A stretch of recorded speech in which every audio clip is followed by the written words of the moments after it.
The Legend of Sleepy Hollow by Washington Irving, found among the papers of the late Diedrich Knickerbocker. A pleasing land of drowsy head it was, of dreams that wave before the half-shut eye, and of gay castles in the clouds that pass, forever flushing round a summer sky. Castle of Indolence. In the bosom of one of those spacious coves which indent the eastern shore of the Hudson, at that broad expansion of the river, denominated by the ancient Dutch navigators the Tappan Zee, and where they always prudently shortened sail and implored the protection of St. Nicholas when they crossed, there lies a small market town or rural port, which by some is called Greensburg, but which is more generally and properly known by the name of Tarrytown. This name was given, we are told, in former days by the good housewives of the adjacent country, from the inveterate propensity of their husbands to linger about the village tavern on market days. Be that as it may, I do not vouch for the fact, but merely advert to it, for the sake of being precise and authentic. Not far from this village, perhaps about 2 miles, there is a little valley, or rather lap of land among high hills, which is one of the quietest places in the whole world.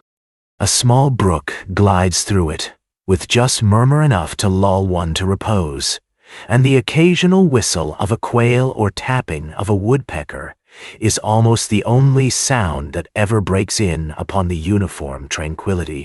I recollect that, when a stripling, my first exploit in squirrel shooting was in a grove of tall walnut trees that shades one side of the valley. I had wandered into it at noontime, when all nature is peculiarly quiet, and was startled by the roar of my own gun, as it broke the Sabbath stillness around and was prolonged and reverberated by the angry echoes. If ever I should wish for a retreat whither I might steal from the world and its distractions, and dream quietly away the remnant of a troubled life, I know of none more promising than this little valley.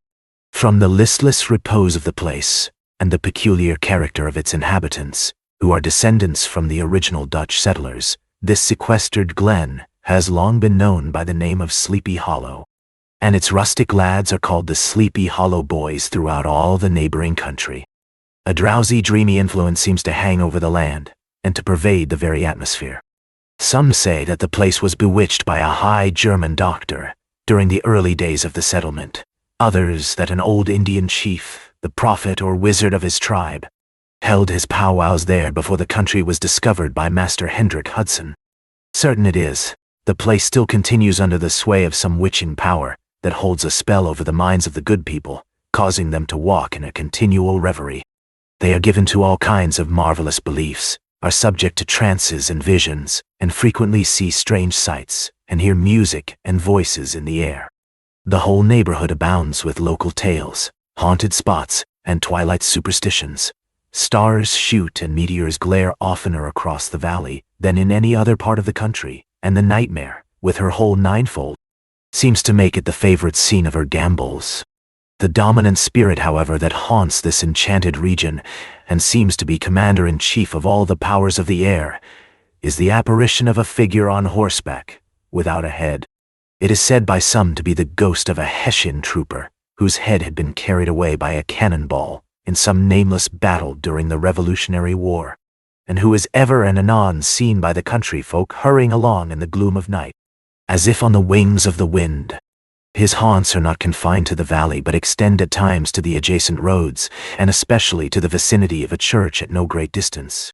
Indeed, certain of the most authentic historians of those parts, who have been careful in collecting and collating the floating facts concerning this spectre, allege that the body of the trooper having been buried in the churchyard, the ghost rides forth to the scene of battle in nightly quest of his head, and that the rushing speed with which he sometimes passes along the hollow, like a midnight blast, is owing to his being belated, and in a hurry to get back to the churchyard before daybreak.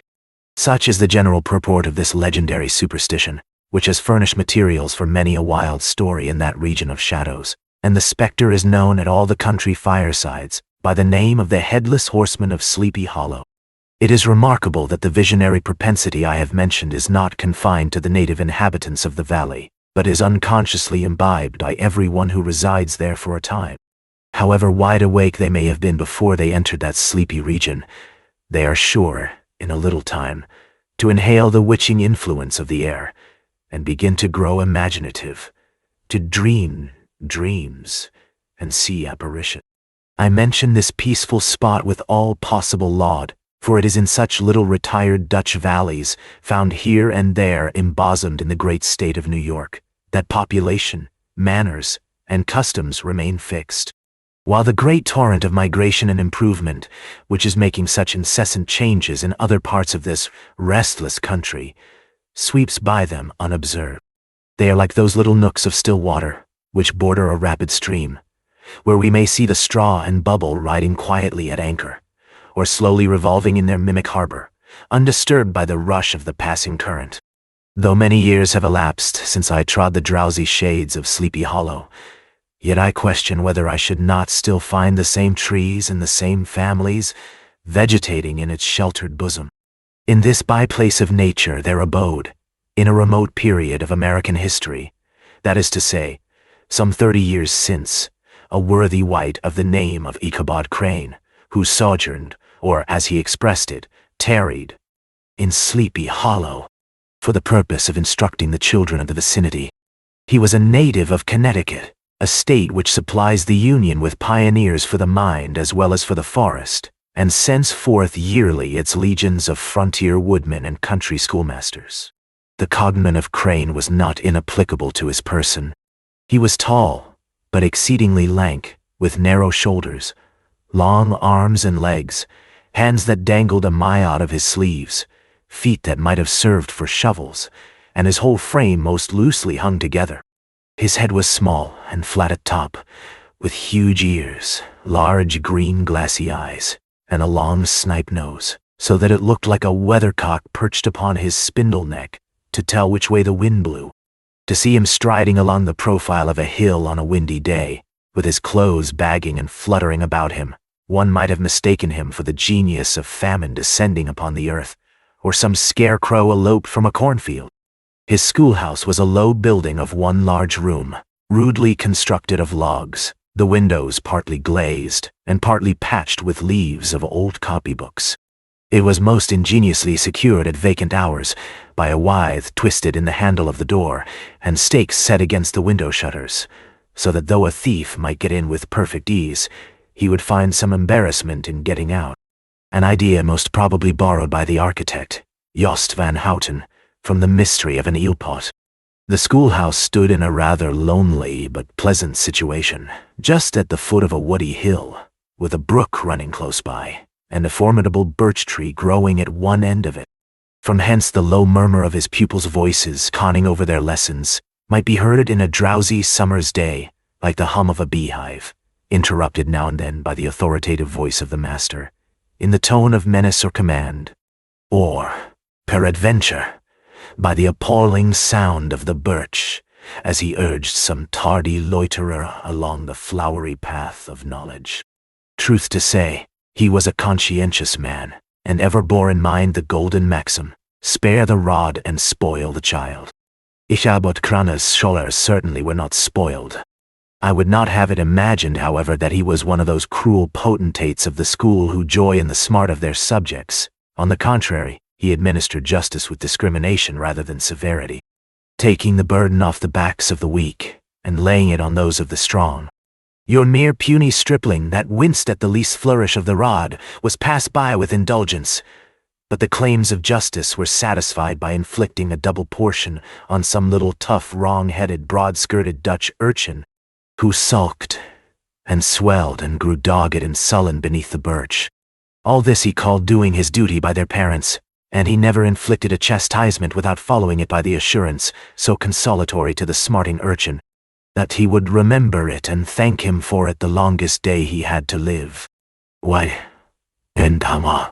When school hours were over, he was even the companion and playmate of the larger boys, and on holiday afternoons would convoy some of the smaller ones home, who happened to have pretty sisters or good housewives for mothers, noted for the comforts of the cupboard. Indeed, it behooved him to keep on good terms with his pupils. The revenue arising from his school was small, and would have been scarcely sufficient to furnish him with daily bread, for he was a huge feeder, and though lank, had the dilating powers of an anaconda, but to help out his maintenance, he was, according to country custom in those parts, boarded and lodged at the houses of the farmers whose children he instructed. With these he lived successively a week at a time, thus going the rounds of the neighborhood, with all his worldly effects tied up in a cotton handkerchief, that all this might not be too onerous on the purses of his rustic patrons, who are apt to consider the costs of schooling a grievous burden, and schoolmasters as mere drones.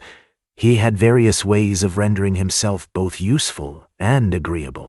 He assisted the farmers occasionally in the lighter labors of their farms, helped to make hay, mended the fences, took the horses to water, drove the cows from pasture, and cut wood for the winter fire.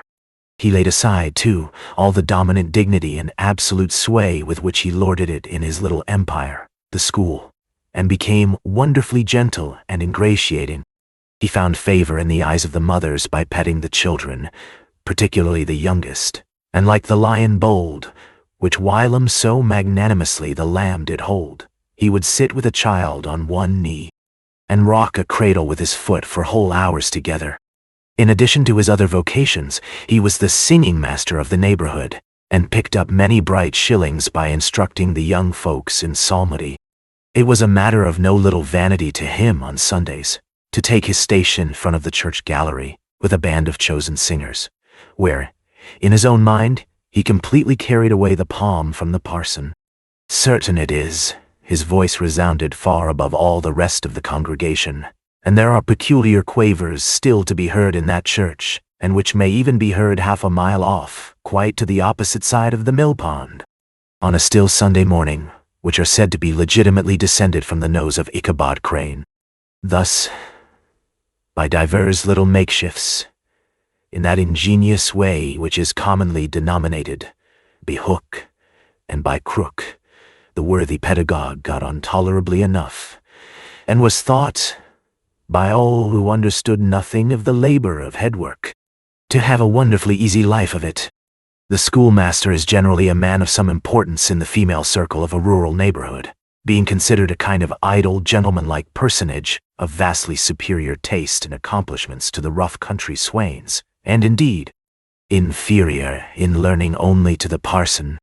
His appearance, therefore, is apt to occasion some little stir at the tea-table of a farmhouse, and the addition of a supernumerary dish of cakes or sweetmeats, or, peradventure, the parade of a silver teapot. Our man of letters, therefore, was peculiarly happy in the smiles of all the country damsels. How he would figure among them in the churchyard, between services on Sundays, gathering grapes for them from the wild vines that overran the surrounding trees, reciting for their amusement all the epitaphs on the tombstones, or sauntering, with a whole bevy of them, along the banks of the adjacent mill pond, while the more bashful country bumpkins hung sheepishly back, envying his superior elegance and address. From his half-itinerant life, also, he was a kind of traveling gazette, carrying the whole budget of local gossip from house to house, so that his appearance was always greeted with satisfaction. He was, moreover, esteemed by the women as a man of great erudition, for he had read several books quite through, and was a perfect master of Cotton Mather's History of New England Witchcraft, in which, by the way, he most firmly and potently believed. He was, in fact, an odd mixture of small shrewdness and simple credulity. His appetite for the marvelous, and his powers of digesting it, were equally extraordinary, and both had been increased by his residence in this spellbound region. No tale was too gross or monstrous for his capacious swallow. It was often his delight, after his school was dismissed in the afternoon, to stretch himself on the rich bed of clover bordering the little brook that whimpered by his schoolhouse, and there con over old Mather's direful tales, until the gathering dusk of evening made the printed page a mere mist before his eyes. Then, as he wended his way by swamp and stream and awful woodland to the farmhouse where he happened to be quartered, every sound of nature at that witching hour fluttered his excited imagination. The moan of the whip-poor-will from the hillside, the moan of the whip-poor-will from the hillside, the boding cry of the tree-toad, that harbinger of storm, the dreary hooting of the screech-owl, or the sudden rustling in the thicket of birds frightened from their roost. The fireflies, too, which sparkled most vividly in the darkest places, now and then startled him, as one of uncommon brightness would stream across his path, and if, by chance, a huge blockhead of a beetle came winging his blundering flight against him, the poor varlet was ready to give up the ghost, with the idea that he was struck with a witch's token. His only resource on such occasions, either to drown thought or drive away evil spirits, was to sing psalm tunes, and the good people of Sleepy Hollow, as they sat by their doors of an evening, were often filled with awe at hearing his nasal melody, in linked sweetness long drawn out, floating from the distant hill or along the dusky road. Another of his sources of fearful pleasure was to pass long winter evenings with the old Dutch wives, as they sat spinning by the fire, with a row of apples roasting and spluttering along the hearth, and listen to their marvelous tales of ghosts and goblins, and haunted fields, and haunted brooks, and haunted bridges, and haunted houses, and particularly of the Headless Horseman, or galloping Hessian of the Hollow, as they sometimes called him. He would delight them equally by his anecdotes of witchcraft, and of the direful omens and portentous sights and sounds in the air, which prevailed in the earlier times of Connecticut, and would frighten them woefully with speculations upon comets and shooting stars, and with the alarming fact that the world did absolutely turn round, and that they were half the time topsy-turvy. But if there was a pleasure in all this, while snugly cuddling in the chimney corner of a chamber that was all of a ruddy glow from the crackling wood fire, and where, of course, no spectre dared to show its face, it was dearly purchased by the terrors of his subsequent walk homewards. What fearful shapes and shadows beset his path amidst the dim and ghastly glare of a snowy night! With what wistful look did he eye every trembling ray of light streaming across the waste fields from some distant window! How often was he appalled by some shrub covered with snow, which, like a sheeted spectre, beset his very path! How often did he shrink with curdling awe at the sound of his own steps on the frosty crust beneath his feet, and dread to look over his shoulder, lest he should behold some uncouth being tramping close behind him. And how often was he thrown into complete dismay by some rushing blast, howling among the trees, in the idea that it was the galloping Hessian on one of his nightly skurrings. All these, however, were mere terrors of the night, phantoms of the mind that walk in darkness, and though he had seen many spectres in his time, and been more than once beset by Satan in divers shapes, in his lonely perambulations, yet daylight put an end to all these evils, and he would have passed a pleasant life of it, in despite of the devil and all his works, if his path had not been crossed by a being that causes more perplexity to mortal man than ghosts, goblins, and the whole race of witches put together, and that was a woman. Among the musical disciples who assembled one evening in each week to receive his instructions in psalmody was Katrina Van Tassel, the daughter and only child of a substantial Dutch farmer. She was a blooming lass of fresh 18, plump as a partridge, ripe and melting and rosy-cheeked as one of her father's peaches, and universally famed, not merely for her beauty, but her vast expectations. She was withal a little of a coquette, as might be perceived even in her dress, which was a mixture of ancient and modern fashions as most suited to set off her charms. She wore the ornaments of pure yellow gold, which her great-great-grandmother had brought over from Sardam, the tempting stomacher of the olden time, and withal a provokingly short petticoat, to display the prettiest foot and ankle in the country round. Ichabod Crane had a soft and foolish heart towards the sex, and it is not to be wondered at that so tempting a morsel soon found favor in his eyes, more especially after he had visited her in her paternal mansion. Old Baltus Van Tassel was a perfect picture of a thriving, contented, liberal-hearted farmer. He seldom, it is true, sent either his eyes or his thoughts beyond the boundaries of his own farm, but within those everything was snug, happy, and well-conditioned. He was satisfied with his wealth, but not proud of it, and piqued himself upon the hearty abundance rather than the style in which he lived. His stronghold was situated on the banks of the Hudson, in one of those green, sheltered, fertile nooks in which the Dutch farmers are so fond of nestling. A great elm tree spread its broad branches over it, at the foot of which bubbled up a spring of the softest and sweetest water, in a little well formed of a barrel, and then stole sparkling away through the grass to a neighboring brook that babbled along among alders and dwarf willows, Hard by the farmhouse was a vast barn that might have served for a church, every window and crevice of which seemed bursting forth with the treasures of the farm. The flail was busily resounding within it from morning to night. Swallows and martins skimmed twittering about the eaves, and rows of pigeons, some with one eye turned up, as if watching the weather, some with their heads under their wings or buried in their bosoms, and others swelling and cooing, and bowing about their dames were enjoying the sunshine on the roof. Sleek, unwieldy porkers were grunting in the repose and abundance of their pens, from whence sallied forth now and then troops of sucking pigs as if to snuff the air. A stately squadron of snowy geese were riding in an adjoining pond, convoying whole fleets of ducks. Regiments of turkeys were gobbling through the farmyard, and guinea fowls fretting about it like ill-tempered housewives with their peevish, discontented cry. Before the barn door strutted the gallant cock, that pattern of a husband, a warrior and a fine gentleman, clapping his burnished wings and crowing in the pride and gladness of his heart, sometimes tearing up the earth with his feet, and then generously calling his ever-hungry family of wives and children to enjoy the rich morsel which he had discovered. The pedagogue's mouth watered as he looked upon this sumptuous promise of luxurious winter fare. In his devouring mind's eye, he pictured to himself every roasting pig running about with a pudding in his belly and an apple in his mouth. The pigeons were snugly put to bed in a comfortable pie and tucked in with a coverlet of crust. The geese were swimming in their own gravy, and the ducks pairing cozily in dishes, like snug married couples, with a decent competency of onion sauce. In the porkers he saw carved out the future sleek side of bacon and juicy relishing ham.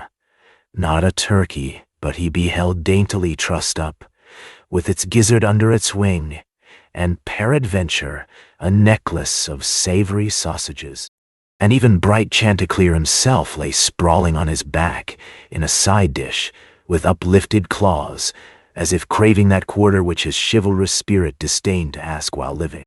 As the enraptured Ichabod fancied all this, and as he rolled his great green eyes over the fat meadowlands, the rich fields of wheat, of rye, of buckwheat and Indian corn, and the orchards burdened with ruddy fruit, which surrounded the warm tenement of Van Tassel, his heart yearned after the damsel who was to inherit these domains, and his imagination expanded with the idea how they might be readily turned into cash, and the money invested in immense tracts of wild land and shingle palaces in the wilderness.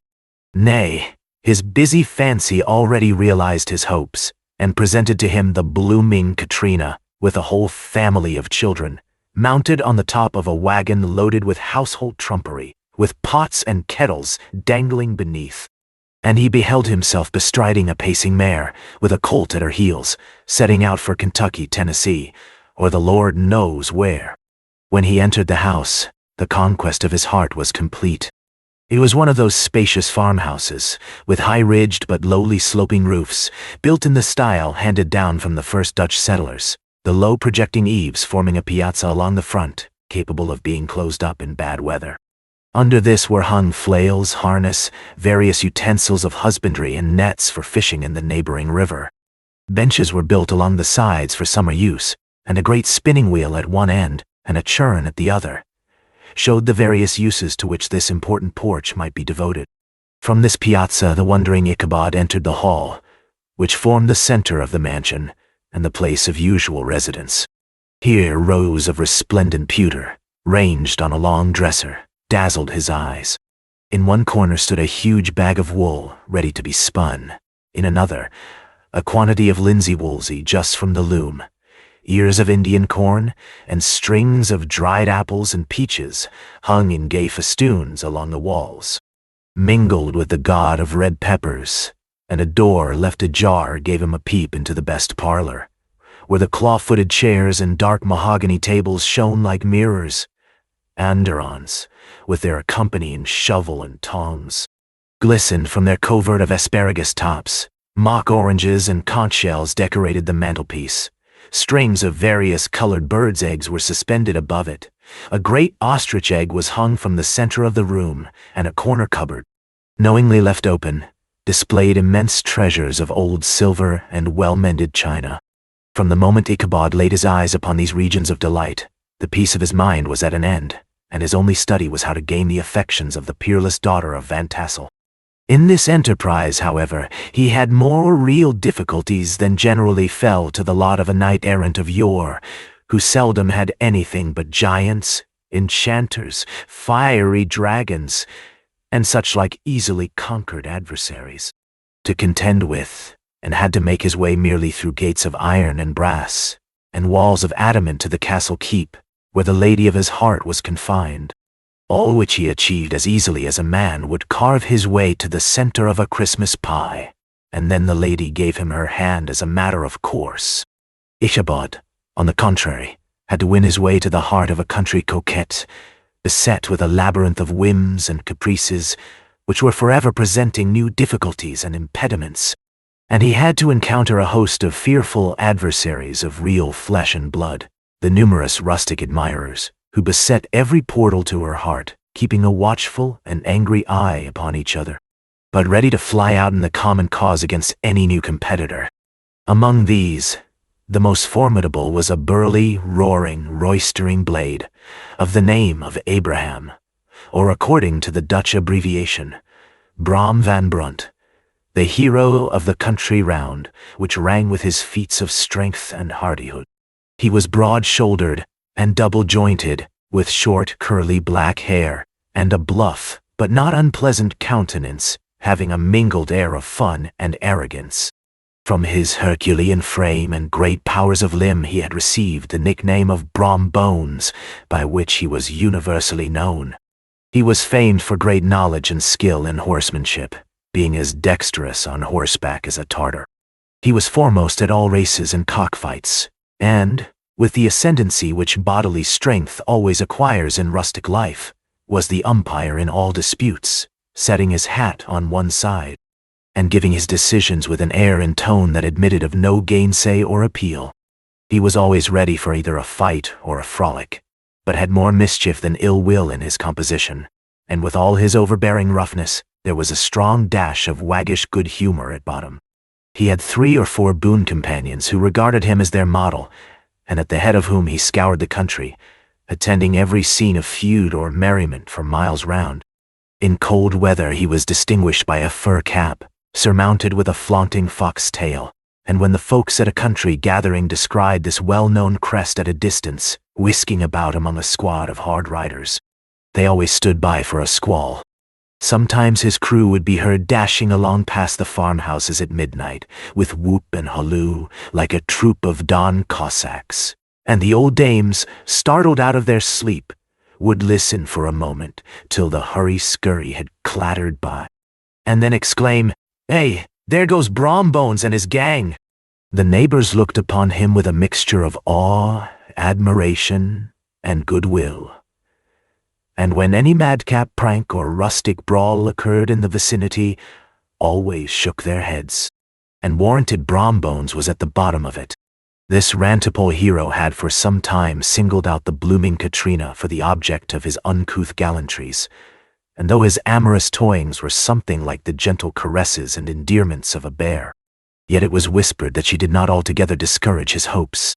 Certain it is, his advances were signals for rival candidates to retire, who felt no inclination to cross a lion in his amours, insomuch that when his horse was seen tied to Van Tassel's paling on a Sunday night, a sure sign that his master was courting, or as it is termed, sparking within, all other suitors passed by in despair, and carried the war into other quarters. Such was the formidable rival with whom Ichabod Crane had to contend, and, considering all things, a stouter man than he would have shrunk from the competition, and a wiser man would have despaired. He had, however, a happy mixture of pliability and perseverance in his nature. He was in form and spirit like a supplejack, yielding, but tough. Though he bent, he never broke, and though he bowed beneath the slightest pressure, yet, the moment it was away, jerk, he was as erect, and carried his head as high as ever. To have taken the field openly against his rival would have been madness, for he was not a man to be thwarted in his amours, any more than that stormy lover, Achilles.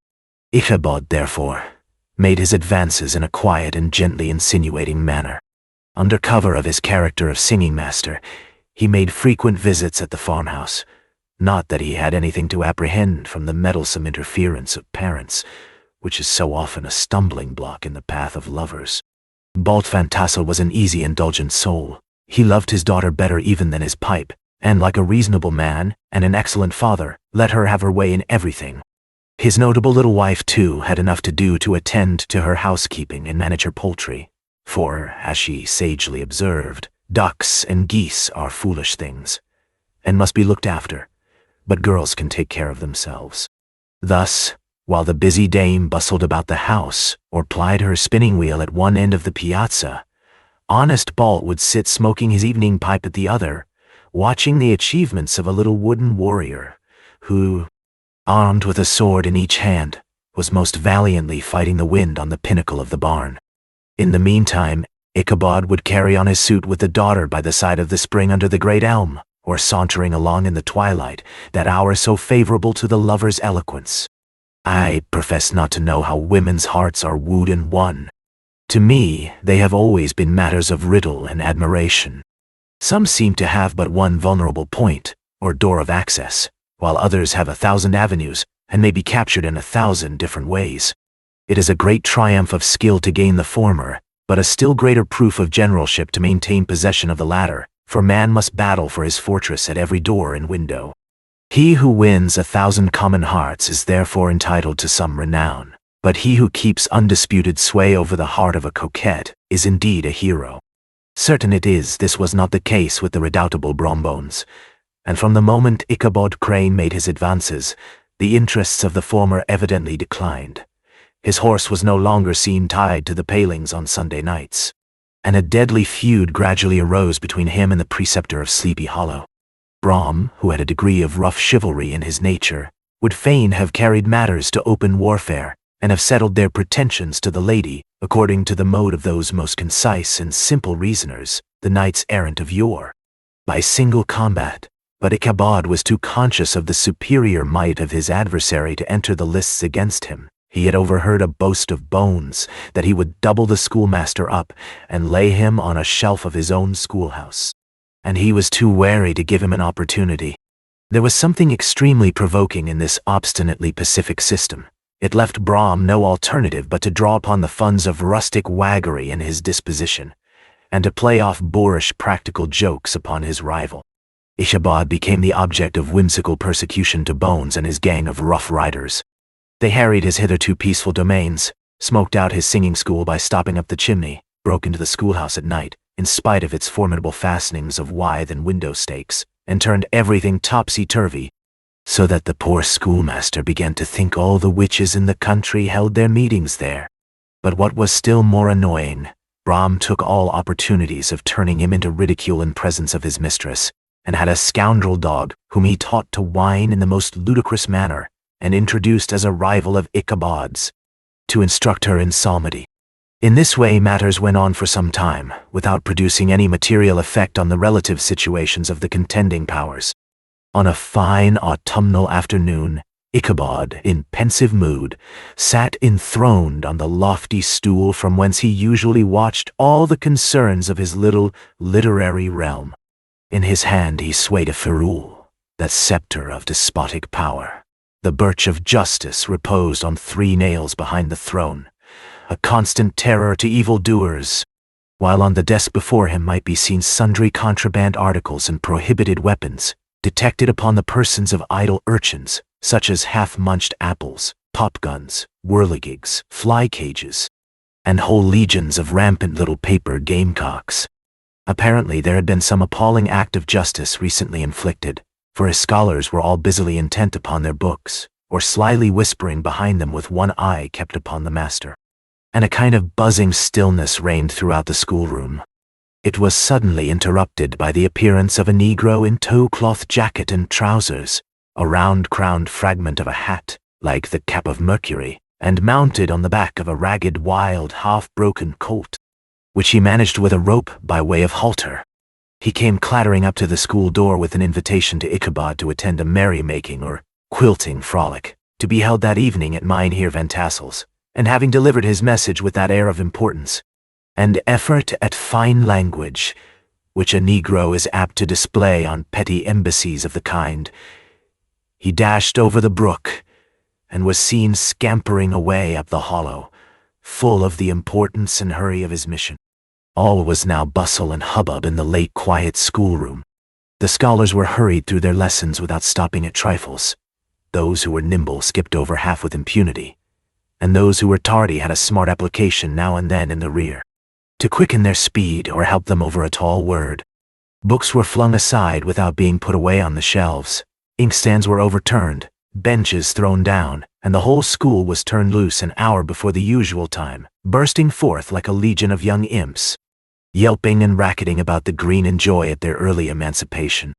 The gallant Ichabod now spent at least an extra half-hour at his toilet, brushing and furbishing up his best, and indeed only suit of rusty black, and arranging his locks by a bit of broken looking-glass that hung up in the schoolhouse.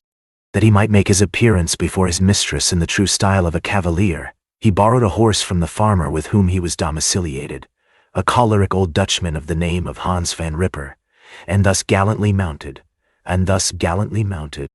issued forth like a knight-errant in quest of adventures. But it is meet I should, in the true spirit of romantic story, give some account of the looks and equipments of my hero and his steed. The animal he bestrode was a broken-down plough-horse that had outlived almost everything but its viciousness. He was gaunt and shagged, with a ewe-neck and a head like a hammer. His rusty mane and tail were tangled and knotted with burrs. One eye had lost its pupil and was glaring and spectral, but the other had the gleam of a genuine devil in it. Still, he must have had fire and metal in his day, if we may judge from the name he bore of gunpowder. He had, in fact, been a favorite steed of his master's, the choleric Van Ripper, who was a furious rider, and had infused, very probably, some of his own spirit into the animal, for, old and broken down as he looked, there was more of the lurking devil in him than in any young filly in the country. Ichabod was a suitable figure for such a steed. He rode with short stirrups, which brought his knees nearly up to the pommel of the saddle. His sharp elbows stuck out like grasshoppers. He carried his whip perpendicularly in his hand, like a scepter, and as his horse jogged on, the motion of his arms was not unlike the flapping of a pair of wings. A small wool hat rested on the top of his nose, for so his scanty strip of forehead might be called, and the skirts of his black coat fluttered out almost to the horse's tail. Such was the appearance of Ichabod and his steed as they shambled out of the gate of Hans van Ripper, and it was altogether such an apparition as is seldom to be met with in broad daylight. It was, as I have said, a fine autumnal day. The sky was clear and serene, and nature wore that rich and golden livery which we always associate with the idea of abundance. The forests had put on their sober brown and yellow, while some trees of the tenderer kind had been nipped by the frosts into brilliant dyes of orange, purple, and scarlet. Streaming files of wild ducks began to make their appearance high in the air. The bark of the squirrel might be heard from the groves of beech and hickory nuts, and the pensive whistle of the quail at intervals from the neighboring stubble field. The small birds were taking their farewell banquets. In the fullness of their revelry they fluttered, chirping and frolicking from bush to bush, and tree to tree, capricious from the very profusion and variety around them. There was the honest cock-robin, the favorite game of stripling sportsmen, with its loud, querulous note, and the twittering blackbirds flying in sable clouds, and the golden-winged woodpecker with his crimson crest, his broad black gorget, and splendid plumage, and the cedar bird, with its red-tipped wings and yellow-tipped tail, and its little Montero cap of feathers, and the blue jay, that noisy coxcomb, in his gay light blue coat and white underclothes, screaming and chattering, nodding and bobbing and bowing, and pretending to be on good terms with every songster of the grove. As Ichabod jogged slowly on his way, his eye, ever open to every symptom of culinary abundance, ranged with delight over the treasures of jolly autumn. On all sides he beheld vast store of apples, some hanging in oppressive opulence on the trees, some gathered into baskets and barrels for the market, others heaped up in rich piles for the cider press. Farther on he beheld great fields of Indian corn, with its golden ears peeping from their leafy coverts, and holding out the promise of cakes and hasty pudding. and the yellow pumpkins lying beneath them, turning up their fair round bellies to the sun, and giving ample prospects of the most luxurious of pies. And anon he passed the fragrant buckwheat fields breathing the odor of the beehive, and as he beheld them, soft anticipations stole over his mind of dainty slapjacks, well buttered and garnished with honey or treacle by the delicate little dimpled hand of Katrina Van Tassel. Thus feeding his mind with many sweet thoughts and sugared suppositions, he journeyed along the sides of a range of hills which look out upon some of the goodliest scenes of the mighty Hudson. The sun gradually wheeled his broad disk down in the west. The wide bosom of the Tappan Zee lay motionless and glassy, excepting that here and there a gentle undulation waved and prolonged the blue shadow of the distant mountain. A few amber clouds floated in the sky, without a breath of air to move them. The horizon was of a fine golden tint, changing gradually into a pure apple green, and from that into the deep blue of the mid-heaven. A slanting ray lingered on the woody crests of the precipices that overhung some parts of the river, giving greater depth to the dark gray and purple of their rocky sides. A sloop was loitering in the distance, dropping slowly down with the tide, her sail hanging uselessly against the mast. And as the reflection of the sky gleamed along the still water, it seemed as if the vessel was suspended in the air. It was toward evening that Ichabod arrived at the castle of the Heer Van Tassel, which he found thronged with the pride and flower of the adjacent country. Old farmers, a spare leathern-faced race, in homespun coats and breeches, blue stockings, huge shoes, and magnificent pewter buckles. Their brisk, withered little dames, in close crimped caps, long-waisted short gowns, homespun petticoats, with scissors and pincushions, and gay calico pockets hanging on the outside. Buxom lasses, almost as antiquated as their mothers, excepting where a straw hat, a fine ribbon, or perhaps a white frock, gave symptoms of city innovation. The sons, in short, square-skirted coats, with rows of stupendous brass buttons, and their hair generally queued in the fashion of the times, especially if they could procure an eel skin for the purpose, it being esteemed throughout the country as a potent nourisher and strengthener of the hair. Brom Bones, however, was the hero of the scene, having come to the gathering on his favorite steed, Daredevil, a creature, like himself, full of mettle and mischief, and which no one but himself could manage. He was in fact noted for preferring vicious animals, given to all kinds of tricks which kept the rider in constant risk of his neck, for he held a tractable, well-broken horse as unworthy of a lad of spirit. Fain would I pause to dwell upon the world of charms that burst upon the enraptured gaze of my hero, as he entered the state parlor of Van Tassel's mansion. Not those of the bevy of buxom lasses, with their luxurious display of red and white, but the ample charms of a genuine Dutch country tea-table in the sumptuous time of autumn. Such heaped-up platters of cakes of various and almost indescribable kinds, known only to experienced Dutch housewives. There was the doughty donut, the tender olie koek, and the crisp and crumbling cruller. Sweet cakes and short cakes, ginger cakes, and the whole family of cakes, and the whole family of cakes. And then there were apple pies, and peach pies, and pumpkin pies, besides slices of ham and smoked beef, and moreover delectable dishes of preserved plums and peaches and pears and quinces, not to mention broiled shad and roasted chickens, together with bowls of milk and cream, all mingled higgledy-piggledy, pretty much as I have enumerated them, with the motherly teapot sending up its clouds of vapor from the midst. Heaven bless the mark! I want breath and time to discuss this banquet as it deserves, and am too eager to get on with my story. Happily, Ichabod Crane was not in so great a hurry as his historian, but did ample justice to every dainty. He was a kind and thankful creature, whose heart dilated in proportion as his skin was filled with good cheer, and whose spirits rose with eating as some men's do with drink. He could not help, too, rolling his large eyes round him as he ate, and chuckling with the possibility that he might one day be lord of all this scene of almost unimaginable luxury and splendor. Then, he thought, how soon he'd turn his back upon the old schoolhouse, snap his fingers in the face of Hans Van Ripper, and every other niggardly patron, and kick any itinerant pedagogue out of doors that should dare to call him comrade. Old Baltus Van Tassel moved about among his guests with a face dilated with content and good humor, round and jolly as the harvest moon. His hospitable attentions were brief, but expressive, being confined to a shake of the hand, a slap on the shoulder, a loud laugh, and a pressing invitation to all fall to and help themselves. One. And now the sound of the music from the common room, or hall, summoned to the dance. The musician was an old gray-headed Negro who had been the itinerant orchestra of the neighborhood for more than half a century. His instrument was as old and battered as himself. The greater part of the time he scraped on 2 or 3 strings, accompanying every movement of the bow with a motion of the head, bowing almost to the ground, and stamping with his foot whenever a fresh couple were to start. Ichabod prided himself upon his dancing as much as upon his vocal powers.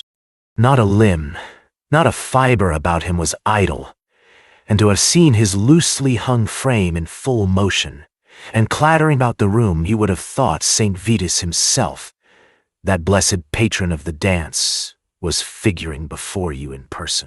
He was the admiration of all the Negroes, who, having gathered, of all ages and sizes, from the farm and the neighborhood, stood forming a pyramid of shining black faces at every door and window, gazing with delight at the scene, rolling their white eyeballs, and showing grinning rows of ivory from ear to ear. How could the flogger of urchins be otherwise than animated and joyous? The lady of his heart was his partner in the dance, and smiling graciously in reply to all his amorous oglings, while Brom Bones, sorely smitten with love and jealousy, sat brooding by himself in one corner. When the dance was at an end, Ichabod was attracted to a knot of the Sager folks, who, with old Van Tassel, sat smoking at one end of the piazza, gossiping over former times, and drawing out long stories about the war. This neighborhood, at the time of which I am speaking, was one of those highly favored places which abound with chronicle and great men. The British and American line had run near it during the war. It had, therefore, been the scene of marauding and infested with refugees, cowboys, and all kinds of border chivalry. Just sufficient time had elapsed to enable each storyteller to dress up his tale with a little becoming fiction, and, in the indistinctness of his recollection, to make himself the hero of every exploit. There was the story of Dofu Martling, a large blue-bearded Dutchman, who had nearly taken a British frigate with an old iron 9-pounder from a mud breastwork, only that his gun burst at the 6th discharge. And there was an old gentleman who shall be nameless, being too rich a mynheer to be lightly mentioned, who, in the Battle of White Plains, being an excellent master of defense, parried a musket ball with a small sword, insomuch that he absolutely felt it whiz round the blade and glance off at the hilt, in proof of which he was ready at any time to show the sword with the hilt a little bent. There were several more that had been equally great in the field, not one of whom but was persuaded that he had a considerable hand in bringing the war to a happy termination. But all these were nothing to the tales of ghosts and apparitions that succeeded. The neighborhood is rich in legendary treasures of the kind. Local tales and superstitions thrive best in these sheltered, long-settled retreats, but are trampled underfoot by the shifting throng that forms the population of most of our country places. Besides, there is no encouragement for ghosts in most of our villages, for they have scarcely had time to finish their first nap and turn themselves in their graves before their surviving friends have traveled away from the neighborhood, so that when they turn out at night to walk their rounds, they have no acquaintance left to call upon. This is perhaps the reason why we so seldom hear of ghosts except in our long-established Dutch communities. The immediate cause, however, of the prevalence of supernatural stories in these parts was doubtless owing to the vicinity of Sleepy Hollow. There was a contagion in the very air that blew from that haunted region. It breathed forth an atmosphere of dreams and fancies infecting all the land. Several of the Sleepy Hollow people were present at Van Tassel's, and as usual, were doling out their wild and wonderful legends. Many dismal tales were told about funeral trains, and mourning cries and wailings heard and seen about the great tree where the unfortunate Major Andra was taken, and which stood in the neighborhood. Some mention was made also of the woman in white that haunted the dark glen at Raven Rock, and was often heard to shriek on winter nights before a storm, having perished there in the snow. The chief part of the stories, however, turned upon the favorite specter of Sleepy Hollow, the Headless Horseman, who had been heard several times of late, patrolling the country, and it was said, tethered his horse nightly among the graves in the churchyard. The sequestered situation of this church seems always to have made it a favorite haunt of troubled spirits. It stands on a knoll, surrounded by locust trees and lofty elms, from among which its decent whitewashed walls shine modestly forth, like Christian purity beaming through the shades of retirement. A gentle slope descends from it to a silver sheet of water, bordered by high trees, between which peeps may be caught at the blue hills of the Hudson. To look upon its grass-grown yard, where the sunbeams seem to sleep so quietly, one would think that there at least the dead might rest in peace. On one side of the church extends a wide woody dell, along which raves a large brook among broken rocks and trunks of fallen trees. Over a deep black part of the stream, not far from the church, was formerly thrown a wooden bridge. The road that led to it, and the bridge itself, were thickly shaded by overhanging trees, which cast a gloom about it, even in the daytime, but occasioned a fearful darkness at night. Such was one of the favorite haunts of the Headless Horseman, and the place where he was most frequently encountered. The tale was told of old Brower, a most heretical disbeliever in ghosts, how he met the horseman returning from his foray into Sleepy Hollow, and was obliged to get up behind him, how they galloped over bush and brake, over hill and swamp, until they reached the bridge, when the horseman suddenly turned into a skeleton, threw old Brower into the brook, and sprang away over the treetops with a clap of thunder. This story was immediately matched by a thrice marvelous adventure of Brombones, who made light of the galloping Hessian as an errant jockey. He affirmed that on returning one night from the neighboring village of Sing Sing, he had been overtaken by this midnight trooper, that he had offered to race with him for a bowl of punch, and should have won it too. For Daredevil beat the goblin horse all hollow, but just as they came to the church bridge, the Hessian bolted and vanished in a flash of fire. All these tales, told in that drowsy undertone with which men talk in the dark, the countenances of the listeners only now and then receiving a casual gleam from the glare of a pipe, sank deep in the mind of Ichabod. He repaid them in kind with large extracts from his invaluable author, Cotton Mather, and added many marvelous events that had taken place in his native state of Connecticut, and fearful sights which he had seen in his nightly walks about Sleepy Hollow. The revel now gradually broke up. The old farmers gathered together their families in their wagons, and were heard for some time rattling along the hollow roads and over the distant hills. Some of the damsels mounted on pillions behind their favorite swains, and their light-hearted laughter, mingling with the clatter of hoofs, echoed along the silent woodlands, sounding fainter and fainter until they gradually died away, and the late scene of noise and frolic was all silent and deserted. Ichabod only lingered behind, according to the custom of country lovers, to have a tea-and-tito with the heiress, fully convinced that he was now on the high road to success. What passed at this interview I will not pretend to say, for in fact I do not know. Something, however, I fear me, must have gone wrong, for he certainly sallied forth, after no very great interval, with an air quite desolate and chapfallen. Oh, these women! These women! Could that girl have been playing off any of her coquettish tricks? Was her encouragement of the poor pedagogue all a mere sham to secure her conquest of his rival? Heaven only knows, not I. Let it suffice to say, Ichabod stole forth with the air of one who had been sacking a hen roost, rather than a fair lady's heart. Without looking to the right or left to notice the scene of rural wealth, on which he had so often gloated, he went straight to the stable, and with several hearty cuffs and kicks roused his steed most uncourteously from the comfortable quarters in which he was soundly sleeping, dreaming of mountains of corn and oats, and whole valleys of timothy and clover. It was the very witching time of night that Ichabod, heavy-hearted and crestfallen, pursued his travels homewards, along the sides of the lofty hills, which rise above Tarrytown, and which he had traversed so cheerily in the afternoon. The hour was as dismal as himself, Far below him the Tappan Zee spread its dusky and indistinct waste of waters, with here and there the tall mast of a sloop riding quietly at anchor under the land. In the dead hush of midnight, he could even hear the barking of the watchdog from the opposite shore of the Hudson, but it was so vague and faint as only to give an idea of his distance from this faithful companion of man. Now and then, too, the long-drawn crowing of a cock, accidentally awakened, would sound far, far off, from some farmhouse away among the hills, but it was like a dreaming sound in his ear. No signs of life occurred near him, but occasionally the melancholy chirp of a cricket, or perhaps the guttural twang of a bullfrog from a neighboring marsh, as if sleeping uncomfortably and turning suddenly in his bed.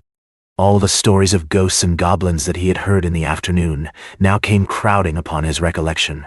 The night grew darker and darker. The stars seemed to sink deeper in the sky, and driving clouds occasionally hid them from his sight.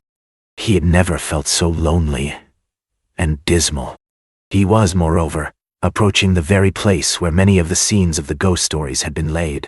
In the center of the road stood an enormous tulip tree, which towered like a giant above all the other trees of the neighborhood, and formed a kind of landmark. Its limbs were gnarled and fantastic, large enough to form trunks for ordinary trees, twisting down almost to the earth and rising again into the air. It was connected with the tragical story of the unfortunate Andra, who had been taken prisoner hard by, and was universally known by the name of Major Andre's tree.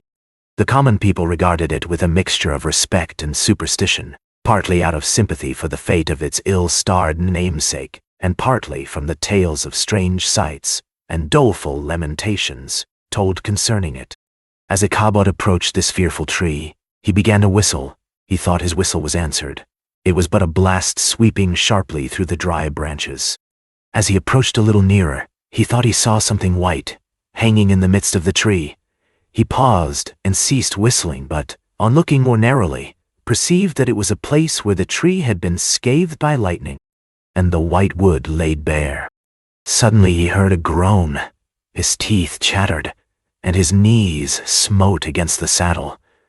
It was but the rubbing of one huge bough upon another, as they were swayed about by the breeze. He passed the tree in safety, but new perils lay before him. About 200 yards from the tree, a small brook crossed the road and ran to a marshy and thickly wooded glen known by the name of Wiley's Swamp. A few rough logs, laid side by side, served for a bridge over this stream. On that side of the road where the brook entered the wood, a group of oaks and chestnuts, matted thick with wild grapevines, threw a cavernous gloom over it. To pass this bridge was the severest trial. It was at this identical spot that the unfortunate Andra was captured, and under the covert of those chestnuts and vines were the sturdy yeomen concealed who surprised him. This has ever since been considered a haunted stream, and fearful are the feelings of the schoolboy who has to pass it alone after dark. As he approached the stream, his heart began to thump. He summoned up, however, all his resolution, gave his horse half a score of kicks in the ribs, and attempted to dash briskly across the bridge.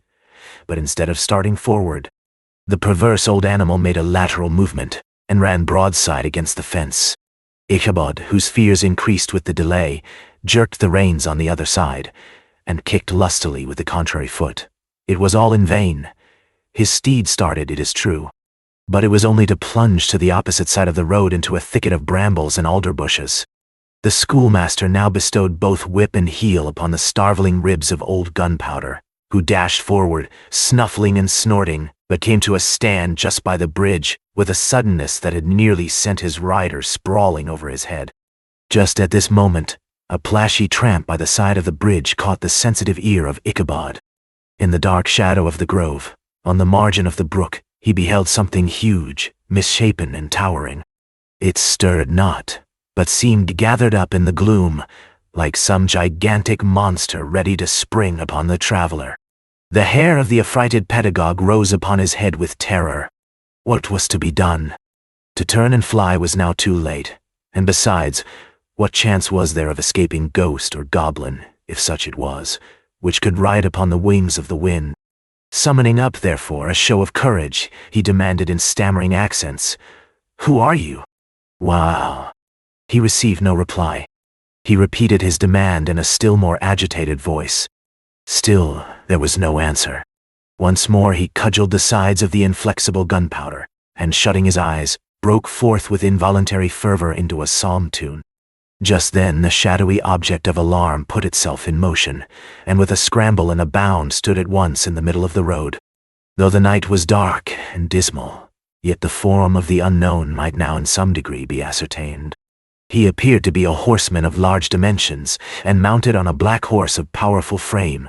He made no offer of molestation or sociability, but kept aloof on one side of the road, jogging along on the blind side of old Gunpowder, who had now got over his fright and waywardness. Ichabod, who had no relish for this strange midnight companion, and bethought himself of the adventure of Brom Bones with the galloping Hessian, now quickened his steed in hopes of leaving him behind. The stranger, however, quickened his horse to an equal pace. Ichabod pulled up and fell into a walk, thinking to lag behind. The other did the same. His heart began to sink within him.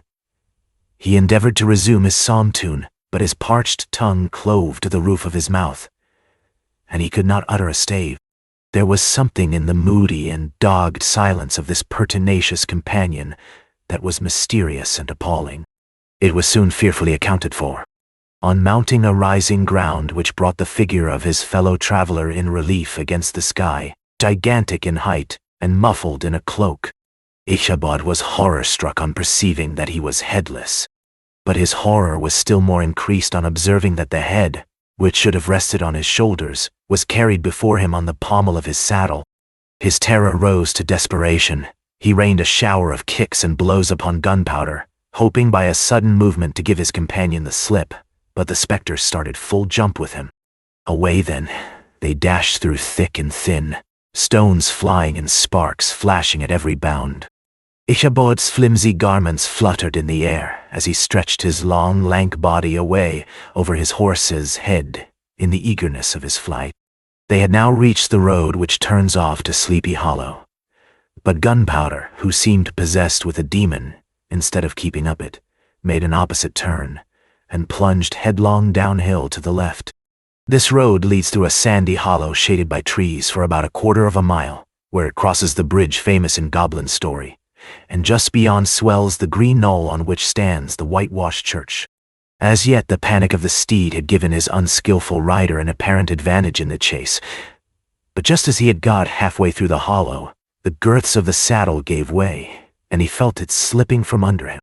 He seized it by the pommel, and endeavored to hold it firm, but in vain, and had just time to save himself by clasping old Gunpowder round the neck when the saddle fell to the earth, and he heard it trampled underfoot by his pursuer.